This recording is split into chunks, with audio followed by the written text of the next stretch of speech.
Señoras con señores, la costumbre, llamen ustedes si quieren rutina, es un prejuicio que por medio de la repetición crea mecanismos.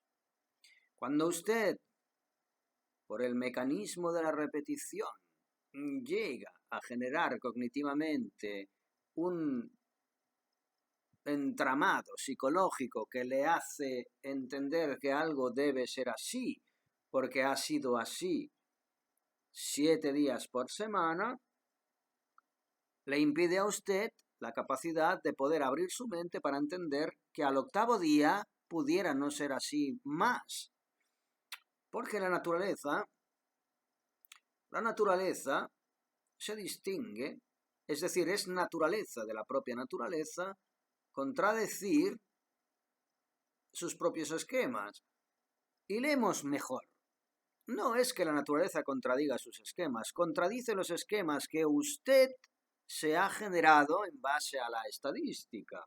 La estadística es un instrumento científico que nos sirve para entender cómo, para anticipar, para vaticinar cómo la naturaleza se va a comportar y qué podemos esperar de nuestras propias acciones y decisiones en un momento determinado.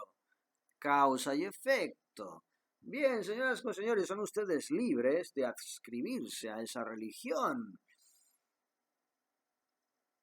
Como cualquier individuo es libre de adscribirse a una secta religiosa o laica que le permita generarse un esquema de realidad que le sirva de placebo, de tranquilizante endorfínico que le facilite la existencia, pero no tiene usted por qué inferir que la naturaleza vaya a responder a sus propios delirios. Eso en base son los axiomas científicos. Esto es lo que dice Pascal cuando dice que la costumbre, la estadística, en el sentido científico, es un prejuicio,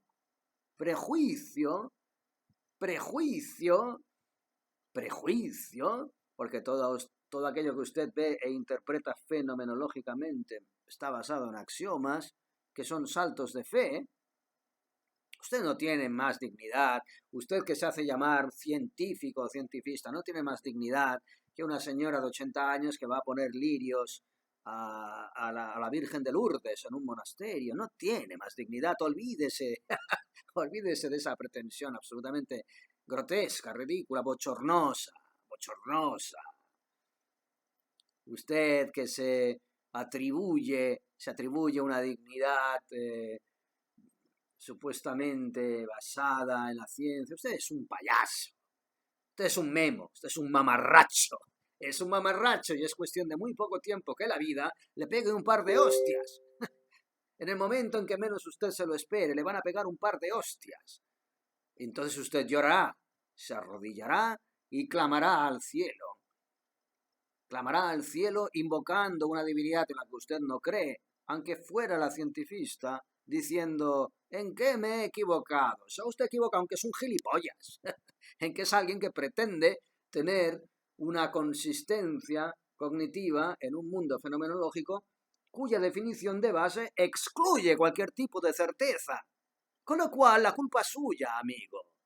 La culpa es suya, sí, suya. Usted que esgrime su física, su química y su matemática y su geometría, usted es un mamarracho. Es un auténtico mamarracho que cuando caiga al suelo va a hacer muchísimo más ruido del que haría un señor iletrado y analfabeto que se dedica a sexar pollos o a recoger estiércol en el campo. Usted va a hacer más ruido que ese señor estercolero o sexador de pollos. Usted, sí, usted, con su premio Nobel, va a hacer más ruido cuando caiga al suelo del que haría ese señor que se gana la vida inocentemente en algún meandro rural de Cuenca o de Cáceres o de Badajoz o de el Priorato de Tarragona. Me da igual, señoras con señores, a eso nos referimos. Y cuando hablamos de la miseria humana consiste en cumplir las leyes creyendo que son justas. Unas leyes que se han constituido en base a ninguna fiabilidad existencial, más que aquella de la que usted se ha dotado creyéndose toda esa parafernalia axiomática de la causa y del efecto. Pero continuemos con Pascal. La miseria humana consiste en cumplir las leyes creyendo que son justas, lo que vuelve a revelar el reino de la imaginación y de la vanidad. Gusta mucho a los filósofos contemporáneos hablar de la vanidad. Contemporáneos hablo de los últimos 1000 años, no de anteayer.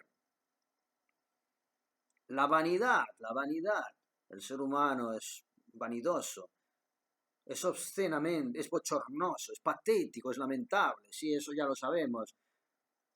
Pero yo insisto siempre en rascar un poquito la superficie de la vanidad, porque debajo hay algo más. Estos son como las calcomanías, ¿no? Que a veces usted ponía en su libro una calcomanía de D'Artagnan encima de una calcomanía que había puesto antes de Mazinger Z o de los hombres G. Y cuando rascaba la caricatura de D'Artagnan, debajo le salía la reminiscencia de la calcomanía de los hombres G.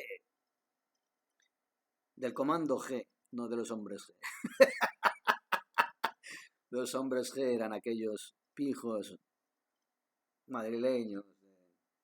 Has sido tú la que me dio el mordisco, has sido tú. No, dejen. ¿Ven cómo funciona la memoria? La memoria es absolutamente distorsionante. Le lleva a uno a ejercer un rol absolutamente bochornoso, patético, miserable, disfuncional. Os acabo de dar un ejemplo práctico. Bien. La vanidad. ¿Qué hay detrás de la vanidad? Detrás de la vanidad hay miedo e ignorancia, no hay maldad. El ser humano no es malo. El ser humano es demasiado pobre y miedoso como para ser malo. El ser humano es ignorante. Y detrás de la ignorancia también hay miedo. Quizá por eso la metáfora cristiana de Cristo, la encarnación de Dios para salvarnos, hecho carne, para poder asimilarse a nuestra propia miseria y cargar sobre su chepa los pecados de nuestro miedo y nuestra ignorancia, que no de nuestra maldad. Nuestro miedo y nuestra ignorancia, porque señoras con señores, ¿qué maldad tenía Adán en el paraíso? ¿Ustedes ven alguna maldad en Adán en el paraíso cuando mordió la manzana, inducido por Eva, que a su vez fue inducida por la serpiente? ¿Ustedes ven alguna sombra de maldad en Adán mordiendo la manzana? ¿De soberbia? ¿De voluntad de desafiar los mandatos divinos? ¿O ven ignorancia y miedo? Ignorancia y miedo. En el caso de Adán, el miedo y la ignorancia que le procuraba la autoridad afectiva que Eva, que le inducía a morder la manzana, en aquel momento le estaba representando. Adán, cuando mordió la manzana, no estaba pensando en superar a Dios como un sucedáneo divino que desafiara la soberbia de su creador. Adán era un señor que sencillamente decía, pues si me lo dice esta mujer, que la quiero mucho, que la han sacado de mis costillas, no la quiero enfadar, voy a morder la puta manzana. ¿Ven ustedes maldad detrás de esa actitud de Adán? Voy a ir más allá del rey Salomón cuando habla de vanidad, y yo les digo que no hay detrás de la vanidad maldad, sino miedo e ignorancia. ¿Ven ustedes maldad en Eva? Yo tampoco veo maldad en Eva. Se lo juro, tampoco veo maldad en Eva, porque esto daría pie a un discurso misógino, ¿no? Oh, la culpa, y como siempre, la culpa es de la mujer. Ah, pero qué mujer ni qué hombre. Para empezar, estamos hablando de una metáfora paradisíaca de Adán y Eva en el paraíso. Adán, un pobre desgraciado, que lo despiertan de la siesta, mira, tengo la manzana del árbol de la ciencia prohibida, oye, qué bien sabe, pégale un mordisco, que te lo digo yo. Adán, sin ningún ápice de maldad, obedece a su señora, afectivamente, emocionalmente, mi señora, a la que profeso una devoción, y esa devoción es símbolo de la divinidad. Ese amor que yo siento por mi costillo, por Eva, está inducido por la divinidad. Es decir, ya de base, yo no estoy haciendo nada que no sea inducido por la propia divinidad, que es la que insufla mi naturaleza. Por lo tanto, no tengo ninguna maldad. Muerdo la manzana. ¿Eva tenía maldad? No, tampoco Eva tenía ninguna maldad. Tampoco Eva tenía ninguna maldad, ni tan siquiera la metáfora bíblica. A pesar de que ustedes puedan atribuir ese sentimiento de curiosidad, ¿no?, malsana, que le llevara a disrumpir, a violar una ley tan sencilla como es la de tenéis todo lo que queráis, solamente os digo que no comáis del fruto de ese árbol. Pues no, voy directamente al fruto de ese árbol, porque es lo que me has prohibido, el puto morbo de los cojones, ¿vale? ¿Hay maldad detrás de ese morbo? ¿Había maldad detrás de Eva? No, como no la había detrás de Adán, tampoco la había detrás de Eva. Pero si Eva es Adán, si Eva es otro reflejo de la misma producción divina, metafórica, vayamos un grado más. La serpiente que tienta a Eva, que luego tienta a Adán. ¿Había maldad detrás de la serpiente? Y yo les digo, ¡no! ¡No! Tampoco había maldad detrás de la serpiente. Como no lo hay detrás de la máscara de Otelo, los celos teatrales. Como no la había detrás del crítico gastronómico de Ratatouille, ese crítico que prueba el sucruto, como cojones se llamara el plato ese, en esa película de Walt Disney, por ponerles el ejemplo de un malo, pero les puedo poner 150.000 ejemplos de malos. El león malo del Rey León, o you name it, cualquier malo de cualquier obra literaria. El cardenal Richelieu, Atila, el rey de los hunos. Hay maldad detrás de todos estos personajes absolutamente ignominiosos. ¡Hitler! Sí, Hitler. Tráguense ustedes esto, señores sionistas. ¡Hitler! ¿Había maldad detrás de Hitler? Había la misma maldad que hubiera detrás de Adán, la misma maldad que hay detrás de ustedes, señores sionistas, cuando tienen sentimientos de absoluto odio, rencor y resentimiento hacia su prójimo, cuando no tienen ningún problema en arruinar la vida de centenares y de millares de personas, como bien decía el señor Soros en aquella entrevista suya, en que decía, yo no me puedo hacer responsable del mal de la humanidad, porque yo soy un hombre de negocios, y como hombre de negocios estoy programado para triunfar en mi terreno profesional, que es el de los negocios. Yo no puedo hacerme responsable del mal de la humanidad, porque el mundo está hecho así.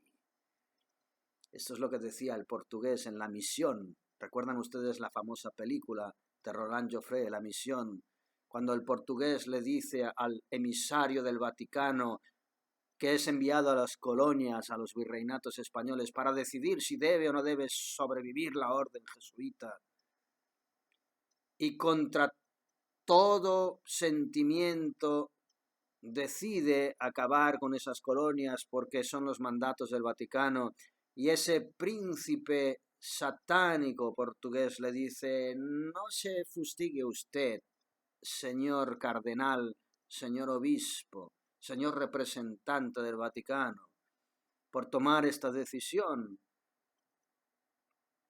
Nosotros estamos en el mundo, y el mundo es una empresa, el mundo es un negocio, y nosotros solo nos debemos a la prosperidad de ese negocio.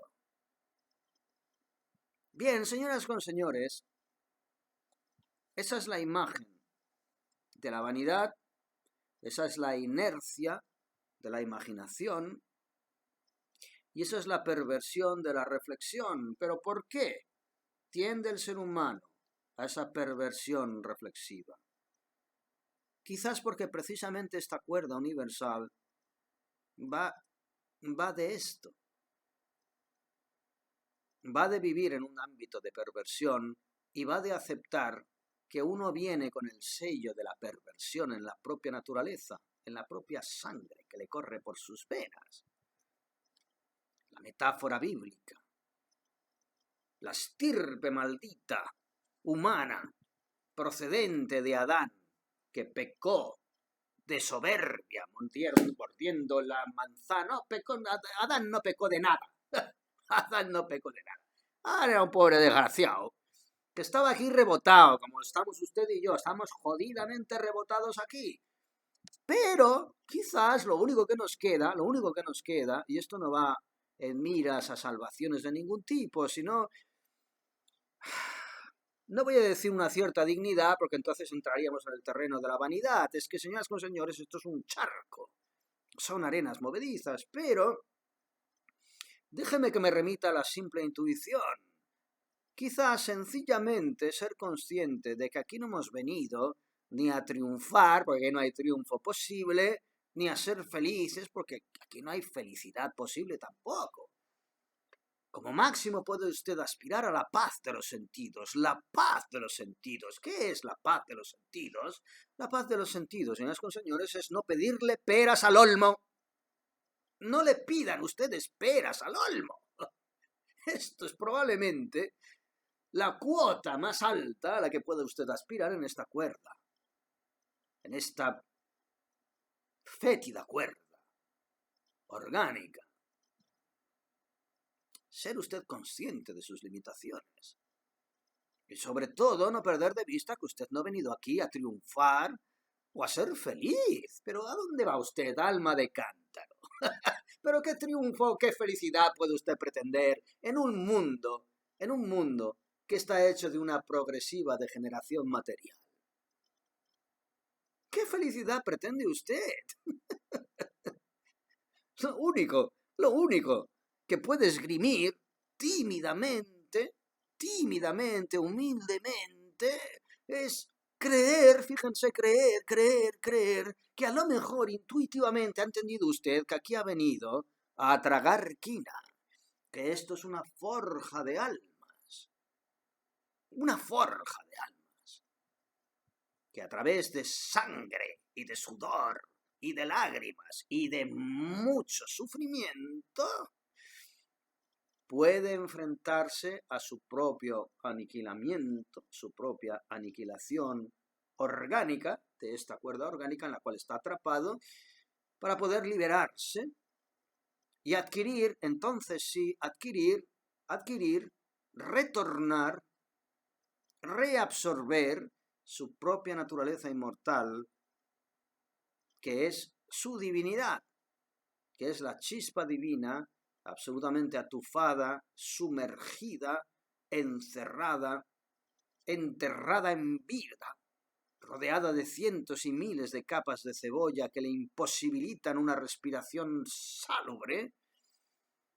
Esa libertad, escapando de esta cuerda, probablemente sea lo único a lo que usted pueda aspirar, sea intuida por usted en esta cuerda en la cual está usted diseñado para no intuirla, sino todo lo contrario, para perderla de vista, para olvidarla, para enfangarse más y más, para bajar más y más a esa cuerda bajo, vibratorial, densa y tendiente a la putrefacción,